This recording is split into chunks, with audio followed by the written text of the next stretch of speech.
Il va avoir un calendrier très chargé. dama bëggoon rek nga xam origine lii ay jigéen ñaari jigéen ñoo liggéey lii nga xam ni ça correspond à la lutte que j'ai menée pour le genre. J'ai dirigé le département de la banque islamique gender mainstreaming pendant 5 ans. Khadital prix banque islamique bi mu am démb man maa ko dans la sécurité alimentaire. waaw man maa leen proposé nii de Sénégal les femmes sénégalaises travaillent beaucoup dans la sécurité alimentaire. Ils m'ont appelé il y a 9 mois parce que j'ai toujours des relations avec ñoom. Je devais aller du 22 au 26 juin pour le 40e anniversaire de la ville, mais malheureusement à cause des élections donc loolu rek laa bëggoon xam ni que c'est un travail que je suis. Lorsque j'ai proposé à ces deux filles-là de nous créer daayira, j'ai voulu allier à la fois l'enseignement technique et l'enseignement religieux. soo demee tey kër sëñ Moustapha daara dafa nekk ren 18 gosses tëri nañu alxuraan 11 yëpp ay jigéen lañu 6 ci 11 yooyu yëpp ont le bac S. jàng bi ñuy jàng alxuraan tëri alxuraan terewu leen ñu am ndam ci seen examen. soxna si ñu ngi lay bàyyi sa gaañ ñu ngi lay xaar ñu ngi exercer pression si man ak si yow yal na yàlla fay la yal na nga fi yàgg ñëw ñu fi yàgg fekk bi nga bëgg yóbbu gouvernement bi yal na nga ko def.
ne soo ràññee ñi ngi ko seqal ñan la na nga fexe ba ñu gis seen bopp si li ngay def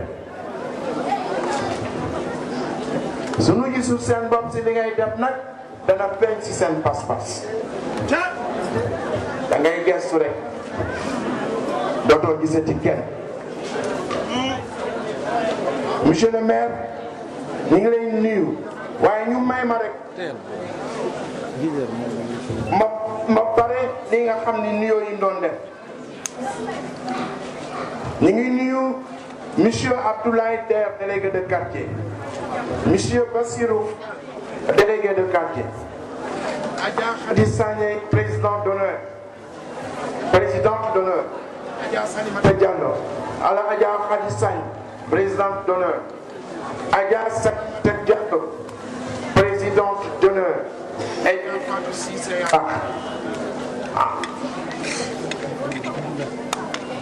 El Hadji Boubacar Camara, parmi les parents, Monsieur Moustapha Ndiong, parrain, Adja Aïda Ba marraine.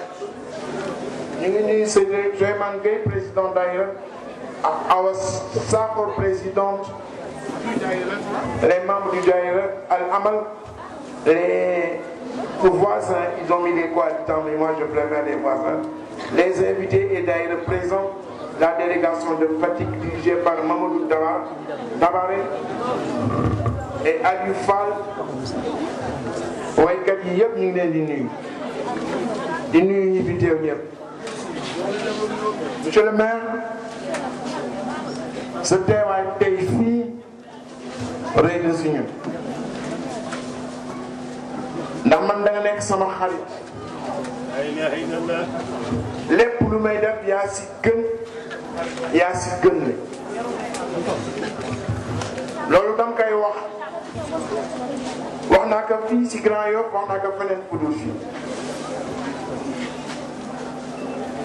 xaalis bi ëpp bi ma jox bi ma créé inondation moom mi moo ma ko jox depuis 2009 c'est le même montant qu'il me donne moom xaalis bi ñuy jot moo tax ñu démarrer les activités de inondation su gàmmu ñëwee mu indi ndimbalam su conférence amee kër ga mu indi ndimbalam su ma amee problème bourse pour des étudiantes ou bien des étudiants mu dimbali ma ba mu am loolu moom moo ma ko def kon su ñëwee si manifestation bi nga xam ni daayira bi maa am xalaat maa organiser modalité de sa création, organiser les modalités de son développement, organiser les modalités de son épanouissement jusqu'à Paris. yépp maa ko organisé kon daayira bi leew na ma xam nga ban daayira moo ma neewul ci Sénégal waaye daayira bi leew na ma moom xale yi leew nañ ma ñoom.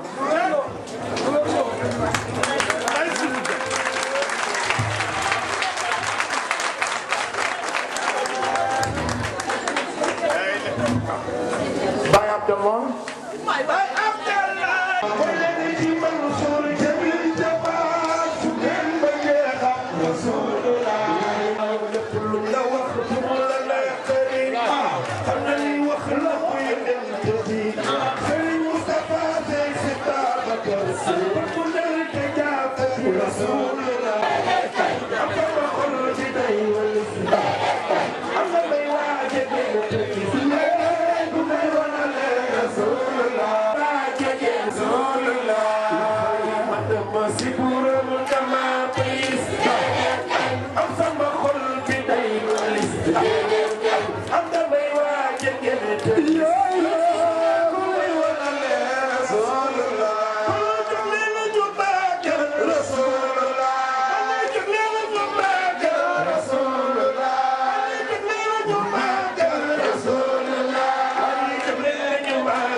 On ne peut pas être Premier ministre en Grande-Bretagne si on ignore Shakespeare, si on ignore Thomas Hardy, le romancier de tous les siècles.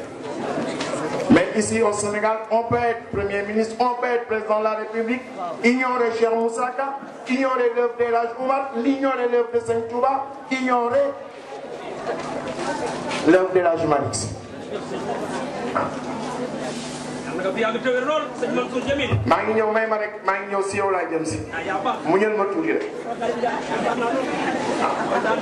Ce qui fait qu'aujourd'hui j'entends le président de la République qu'il faut travailler, qu'il faut travailler, qu'il faut travailler. Est-ce qu'il connaît les intellectuels sénégalais que sont Cheikh Moussa Ka, Sëñ Touba, El Hadji Oumar Foutiyou, la sanctification, la théorisation de la sanctification du travail? Est-ce que mës na leen dire?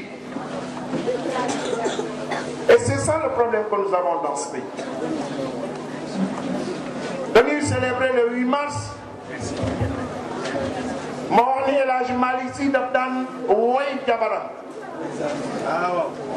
ah sa maam Rokhaya Ndiaye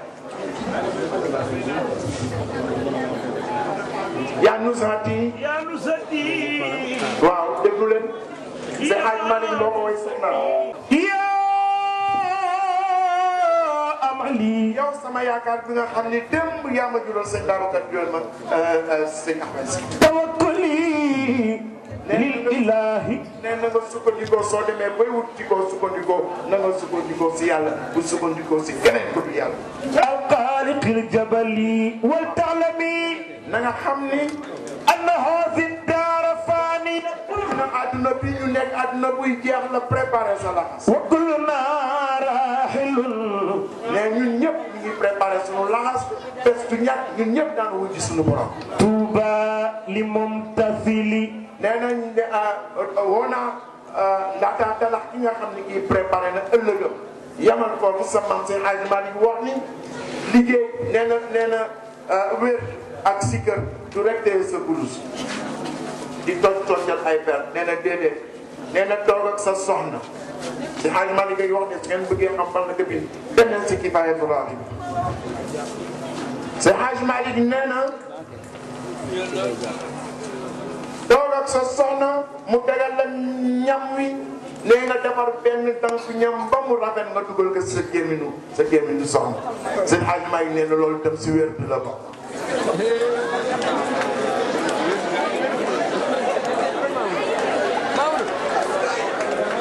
te dama bëgg travaux pratiques ce soir su ngeen delloo kër ga yéen ñëpp exiger leen ko seen jëkkër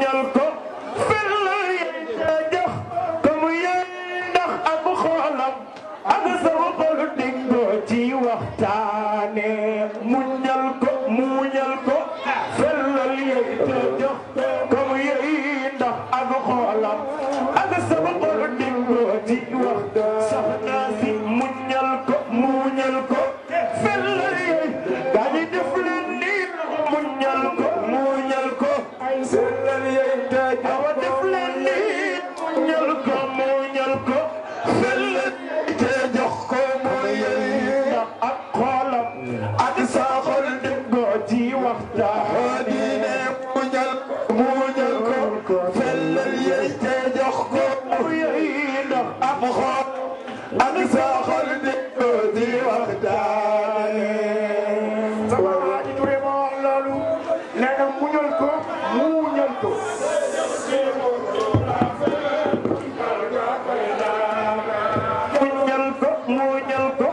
fellal yey te jox ko mu yey ndax ab xoolam ak sa xol déggoo ci waxtaane bul fenku yat sa jabar muy dox di toggum xewar kon yaa deful la waaye ci yeenu tijaane muñal ko fellal yey te jox ko mu yey ndax ak sa xol déggoo ci waxtaane def leen ni jabar su dee bëre foo bëggee mu daanu jëfal tey wax ci moom lu rafet kon dal nga koy daane muñal ko sellal yey te jox ko mu yey ndax am xolam ak sa xol déggoo ci waxtaane muñal ko xoolal jeu de mots bi sëñ Adi Touré di def la beauté dans la forme kenn mësul bind lu mel noonu nee na nga ko muñal ko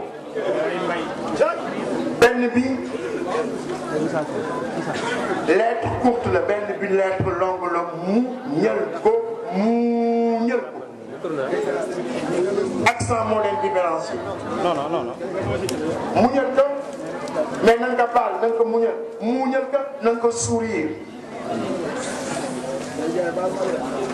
fellal buro gi ne buro gi fellal yéey jox ko mu yéey non c'est des lettres bu guro bu ko lekk yow kenn rek fellal yéey jox sa jabar mu yéey ndax xolom ak sa xol dëppoo si waxtaan nee na muñal ko fellal yéey jox ko mu yéey ndax xolom ak sa xol dëppoo si waxtaan am ful la moo di li waar ndax moom la nuy yore karwa waano waa doole qadim kaane production intellectuelle boobu si Seigneur si Cheikh Gassama si Cheikh Moussa Ka l'écrasante majorité de l'élite intellectuelle de ce pays ignore ça. Ah, soo leen waxee Lamartine ñu récité la soo leen laajee Victor Hugo ñu récité la soo leen laajee André Gide ñu récité la soo leen laajee François Mauriac ñu récité la mais soo leen laajee Cheikh Moussa Ka connaît pas.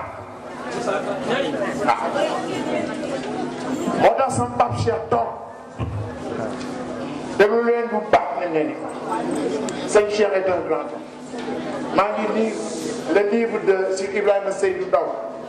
Il y a une cinquantaine de pages qui sont consacrées à Sëñ Cheikh, à son fameux parti le PSS. ah fi nga xam ni Sëñ Cheikh tey suñu toogee ci Sénégal di mën gàmm te kenn du bouger. di mën def conférence bi te kenn bouger Sëñ Cheikh moo ko ñafe. baal leen ma nag si wax mais mën naa wax ni Sëñ Cheikh moo ko ñafe. non yëkkati ko tuuti rek. Sëñ Cheikh dafa créé son parti PSS en février 1959. Quelle élection ils gagnent? En 1 mois de campagne, vous gagnez l'élection. Ils ont tout fait pour l'arrêter comme ils ont tout fait pour arrêter mon récépissé. Pourquoi? Parce qu'en 58, lorsqu'il y a eu le référendum, le oui l'a emporté à cause du vote marabout pour le oui. C'est mon en a tiré toutes les leçons. Sëñ Cheikh ñëw en février 1959 mu gagné l'élection yi. Wadione Ndiaye moo nekkoon ministre de l'Intérieur. Mamadou Dia nekk président du conseil ñu woo Lamine Gueye ni nga Sëñ Cheikh de gagné na élection. élection législative déglu leen bu baax ko wax ne da ngeen fouiller l'histoire. mais mënuñu jox réew mi sëriñ si. te nag Lamine dana bëgg nga wax nu lan moo si sa xalaat. mu ni waa jooju vous êtes le ministre de l'Intérieur mu ni ko waa. ndax man damay gëstu yooyu. ndax dama dugg si politique comme moom ni mu wàcce woon si politique en 1959 bi ñu ko laajee ni que lu tax nga wàcc si politique. mu ni quand je garde mon silence lorsque l'irréparable est en train de se produire keroog yow ma xiyam dinaa ko lay wax sama baax. man ma wax en 2009 quand l'essentiel est en danger s'opposer est un devoir moo tax man dama wàcc ci géew bi 50 ans après. Mamadou Dia wax Lamine ngay wax ni on ne peut pas laisser le pouvoir à des aux familles religieuses. mu ni kaa résultat yaa ngi fii de moo ko ñëw. na ngeen di bu baax livre bi di si xew c'est incroyable incroyable. les jeunes yi xamuñu histoire boobu. et c'est un grand historien Aliou Abdou Sow moo bind lii. ñu toog Lamine ni leen d'accord nag yéen ñi mënu leen laisser pouvoir bi ndax ñoom am nañu leneen suñu jëlul pouvoir bi déggul bu baax li lay wax.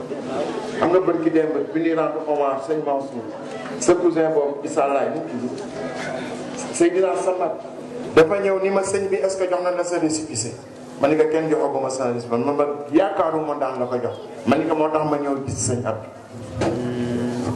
mu ni ma da nga boole ñaar ñoo xam ni soo ko boolee daa bari noonu ma ni ko lu tax mu ni ma da nga xam wanagu état bi xam mbootu état bi ba pare nag sukk si li nga xam ne wala sa maam bàyyee. c'est la même problématique de ce que Sëñ Cheikh en 1959 mu gagné élection yi dañu génn ni leen bu leen ko jox ndax su ngeen ko joxul am na leneen tandis que ñun suñ ko joxee suñu bakkan la. li nag Val Diop tu es le ministre de l'Intérieur tu fais ce que tu veux.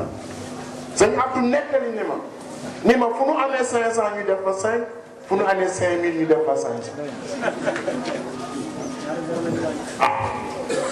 jox Ousseynou Seck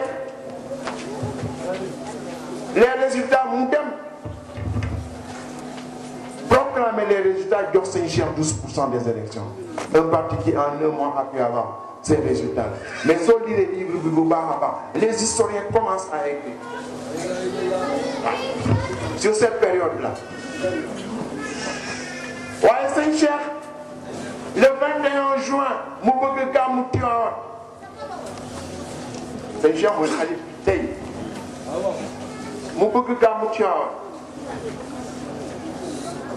mu def demande d'autorisation yu interdire gàmmu bi mun leen lu tax mun leen dimanche dernier yaa nga dem Dakar attaquer le gouvernement samedi dernier yaa nga dem Thiès attaquer le gouvernement kon samedi bi doo fi gàmmu sëñ Cheikh ni damay gàmmu ñu envoyé brigade yi à Tivaouane di xeex ak talibé di xeex ak talibé y a eu 2 morts et une trentaine de blessés ñu ñëw jàpp sëñ Cheikh tëj si kaso mu toog fa 6 mois.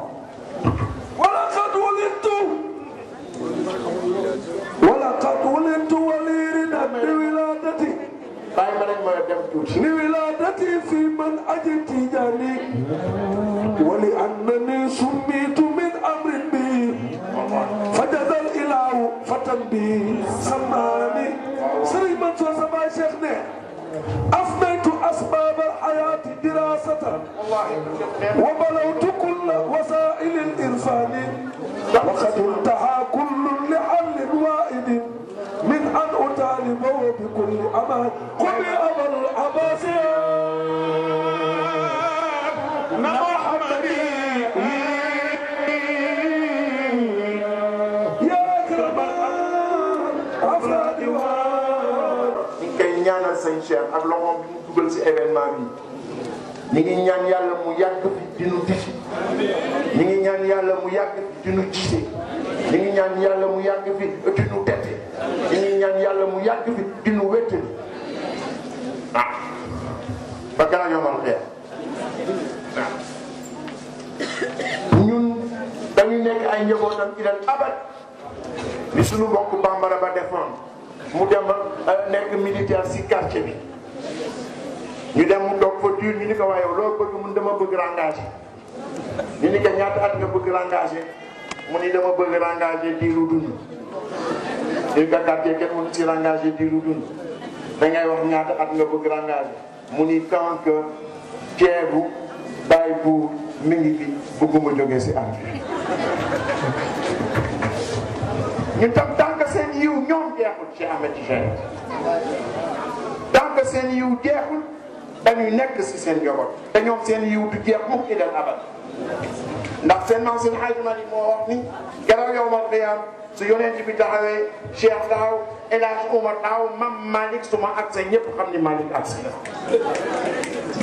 waaw kon nag doon bëgg nekk seen njaboot ma ñëw rek si le 8 mars ñu célébré que ma indi si lim si indi si bindu mag ñi li ñu wax si diggante góor ak jigéen li ñu wax si yor bi nga war a yore sa jabar sa soxna ma tasanteeg Fatou Sow Sarr sociologue éminente mu ni ma li ma dégg 8 mars ba sama beesu nopp la def na en tant qu'intellectuel toutes les recherches du monde waaye li nga wax musuma ko dégg xaw ma sax ni sunu mag ñi bind nañu lool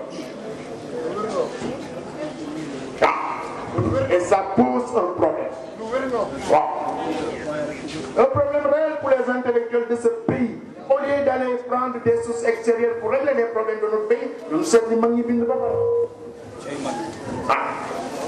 li mag ñi bind ba pare moo tax ma ni sur cette question de l'emploi gëstu leen li Sëñ Touba bind sur cette question de l'emploi gëstu leen li nga xam ni moom la El Hadj Malick bind gëstu leen li El Hadj Malick Fouti su fekkee des références extérieures rek la moi je suis un banquier en 2011 bi amee le printemps arabe on a fait un très grand séminaire à Jeddah pour la question de l'emploi. Il y a l'exemple du Pakistan, il y a l'exemple du Soudan, il y a l'exemple de la Turquie, il y a l'exemple de la Malaisie, il y a l'exemple de l'Émirat, des Émirats, il y a l'exemple du Qatar, il y a l'exemple du Yémen, il y a l'exemple de l'Arabie Saoudite avec la présence d'experts internationaux tels que Jeffrey Sachs, les spécialistes de la lutte contre la pauvreté. On a produit tous ces documents-là. waaye lii la ba mu jeex mën nga ko poser techniquement discuter techniquement je suis formé je suis outillé non seulement pour en discuter techniquement mais pour en discuter idéologiquement la question da ngeen wax la problématique de l'emploi dans l'islam n'existe pas ma ne l'islam n'existe pas c'est Karl Marx qui disait que le capitalisme n'existait pas Karl Marx disait que li existait mooy la Grande-Bretagne, les États-Unis et la France. Il faut envisager le capitalisme dans sa forme pratique. Aujourd'hui, si on veut parler de la problématique de l'emploi et de l'islam, comment cette problématique a été réglée au niveau de l'Indonésie, au niveau de la Malaisie, au niveau de la Turquie, au niveau de l'Arabie Saoudite, au niveau du Sénégal, au niveau du Gabon, au niveau de la Guinée. Maintenant, nous nous posons ce problème-là au niveau éthique également. Le problème de l'emploi, c'est un problème économique, il est vrai. Maintenant, régler au niveau du rapport capital-travail. Je peux développer théoriquement du point de vue du marxisme la baisse tendancielle du taux de profit. Je peux le faire. Mais il faut l'envisager du point de vue moral. La question de l'emploi pose le problème de la dignité de l'homme. La question de l'emploi pose le problème de la liberté. Le travail a franchi le sujet de la dépendance. Il lui procure les conditions de la souveraineté. Celle-ci fera de lui un être libre et digne. ñëpp a ko war a am wax naa que léegi bi nga xam ne premier ministre bi nekk na fi danaa si dellu si waat en conclusion sur la sanctification du travail. Cette sanctification du travail, l'incitation à assurer son indépendance économique, y compris pour les hommes religieux. Tout cela dans une ferveur religieuse inentamée. Voilà ce qui ressort de ces versets et de ces hadiths. Entre l'homme économique et l'homme religieux, il n'y a pas de coupure radicale. C'est en fonction d'une éthique déterminée. L'éthique religieuse que l'homme de chair et d'os, l'homme du désir, l'homme de la jouissance en certaines circonstances devient l'homme économique. C'est ce que dirait Mohammed. Le point nodal de cette analyse repose sur le concept d'éthique économique que Max Weber perçoit comme incitation pratique à l'action enracinée dans les textures psychologiques et pragmatiques des religions. Voici comment se pose le problème de l'emploi. Il y a ici un texte du BIT, d'un spécialiste du BIT qui pose le problème de l'emploi. Mais dellu leen si li nga xam ni moom la mag ñi bindoon. Monsieur le maire, loolu moo doon suñu sujet. daayira bi tey ak ni mu toll ñaari jigéen xale yu tuuti ñoo ko créé du ma si dellu si yàlla barkeel ko ba tey sëñ Cheikh ñoo nga dugal si loxoom en tant que maire dugal nga si loxo maire de la ville en tant que maire de la commune nga ñëw dugal si loxo la première ministre ñëw dugal si loxo. kon xale yi ñaari xale yooyu ñëwoon ni dañu bëgg ma ñaanal leen pour que ñu am seen ay diplôme suñu amee seen diplôme am seen liggéey ma ni leen daayira bi est consubstantiel à la question de l'emploi ndax jigéen ñi bi ñu ñëwee di ñaan si loolu la ñu ñaan emploi comme doon percevoir que le premier mali c'est de l'emploi. kon suñu organisé lii góor bu baax kii liggéey si liggéey bu rafet bi ñu si liggéey jox ko doomam bu baax bi Boubacar Camara mu si dépenser sans compter jël xale yi def leen ñuy seen doom mu yéene leen lu nekk daayira bi di barkeel di law ba jur doom au niveau de la France ay xale yoo xam ne ñoo jiite woon daayira bi ñu jeexalee ses études dem di continuer ses études au niveau de la France ñu mag ñu jàngoon si daayira bi mooy lan mooy xam nga juma ma romb ko ni ma doon bëgg def xadara ma ne man France laa jàngee xadara jafe na il ma sëñ bi si sa barke soo ko ñaanee moo am depuis 8 ans ajjuma du nekk dogu ba léegi ñooy organiser la nuit de El Hadj Malick Sy ñëpp ay ñëw waa Allemagne waa Belgique waa Angleterre waa Italie waa Espagne ñëpp te am na ñu fa nekk taal bi Tijaan pendant 40 ans mosu xam ñu xale yi jóge si daayira bii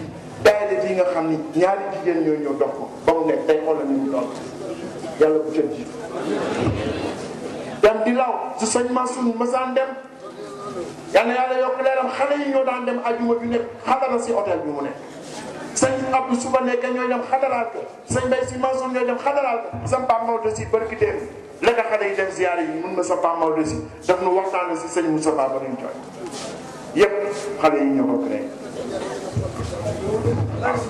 kon nag tey su fekkee ni ñëw nga fekkee jotaay bi ngay nekk le premier magistrat de cette ville monsieur Mbaye nekk le premier magistrat de la commune dafa mel ne bàkkeen waaw. wax naa que léegi ni que bi premier ministre bi toogee nii ñu jëm dans des élections ni ma bëggoon mu am mooy un cadre de concertation. On l'avait entamé chez moi xëy na suñu wéetee maayoo ndax ànd bala muy yàgg rek li la si naqari da nga koy wax li la si neex da nga koy wax. Je n'ai rien contre Khalifa. Ah. Nous avons des amis communs, nous avons des parents communs.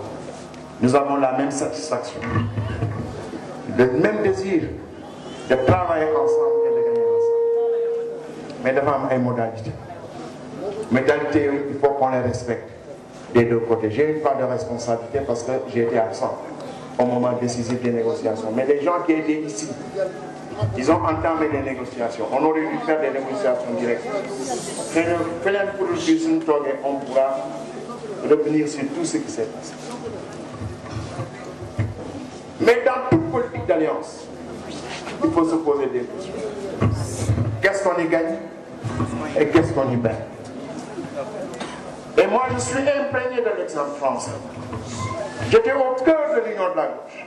Je travaillais à l'humanité. J'étais même à la une de l'humain en 1974, Mitterrand contre jusqu'à ce temps. J'étais à la une. Je suis bien des plaques de mon en côté pour Mitterrand.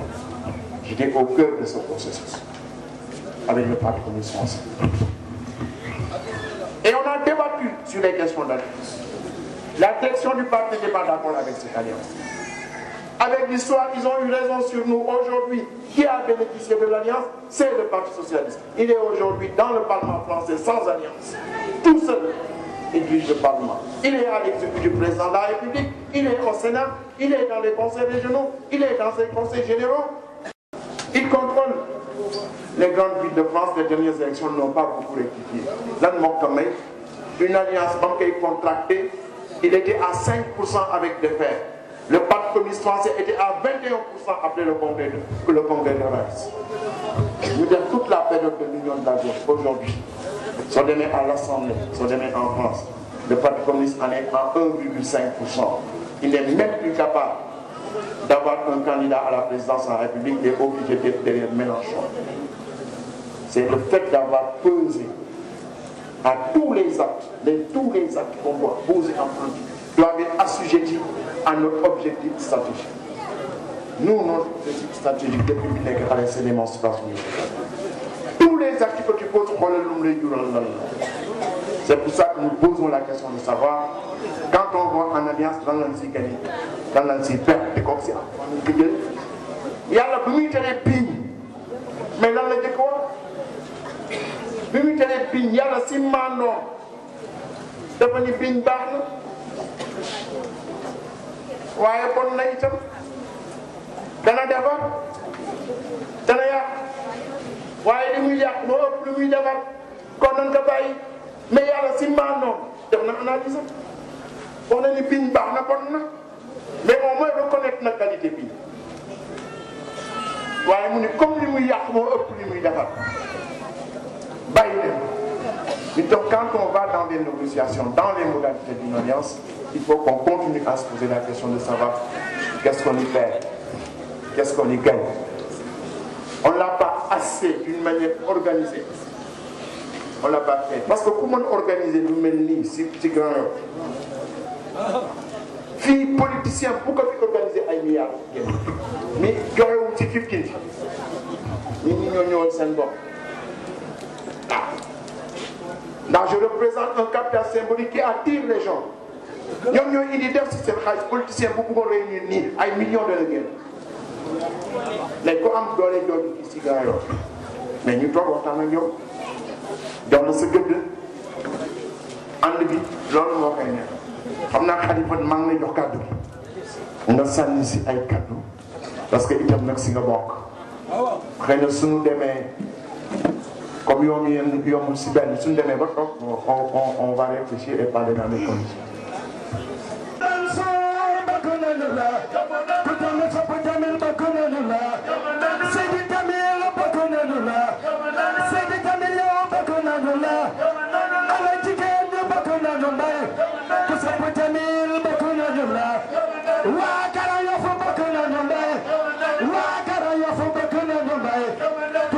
Khalifa